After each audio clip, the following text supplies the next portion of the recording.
Konni Payyanamon quarry അപകടത്തെ തുടർന്ന് സ്ഥലത്ത് നാട്ടുകാരുടെ പ്രതിഷേധം. ക്വാറി പരിസ്ഥിതി അനുമതി രേഖകൾ തിരുത്തി അനധികൃത ഖനനം നടത്തുകയായിരുന്നു എന്നാണ് ആരോപണം. ജിയോളജി വകുപ്പ് അടക്കമുള്ള ഉദ്യോഗസ്ഥർക്കെതിരെ ഗുരുതരമായ ആരോപണങ്ങൾ ഉയർത്തിക്കൊണ്ടാണ് പൗരസമിതി ക്വാറി ഗേറ്റിന് മുന്നിൽ പ്രതിഷേധിക്കുന്നത്. ക്വാറി ഇനി പ്രവർത്തിക്കാൻ അനുവദിക്കരുതെന്നും മരണപ്പെട്ട തൊഴിലാളികളുടെ കുടുംബത്തിന് അർഹമായ നഷ്ടപരിഹാരം നൽകണമെന്നുമാണ് പൗരസമിതിയുടെ ആവശ്യം.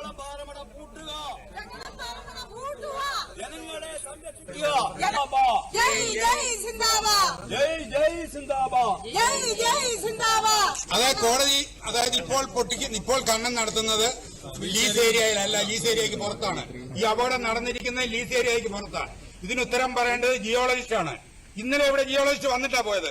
അവർ കൃത്യമായിട്ട് ഏരിയ തിരിച്ചു കൊടുത്തിട്ടുണ്ട്. ഈ അപകടം നടക്കില്ല.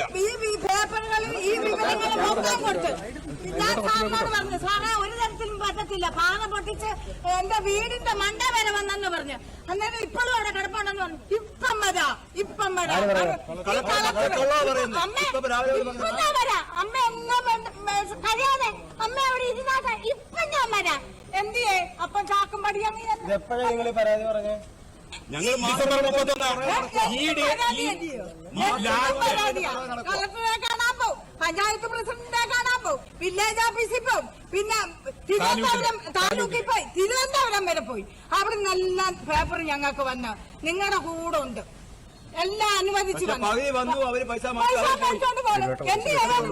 ഇതിന്റെ മെയിൻ ഉത്തരവാദി ജിയോളജിസ്റ്റ് പാറ പൊട്ടിയിട്ട് പഞ്ചായത്ത് സെക്രട്ടറി പൊന്നുമാനെ വീട് ഇളകി ഞങ്ങളുടെ അയൽവക്കക്കാരെല്ലാം കൂടെ വിളിച്ചു പറഞ്ഞു, മടി മാറിച്ചോ കാതെ പാറ വരുന്നെന്ന്. മഴ പെയ്യുമായിരുന്നെങ്കിലുണ്ടല്ലോ ഇന്നലെ എന്റെ വീടും തകർന്നേനെ, എന്റെ കുഞ്ഞുങ്ങളും പോയേനെ. ഇനി ഇതിൽ കൂടി ഞങ്ങൾ എന്ത് ചെയ്യണം?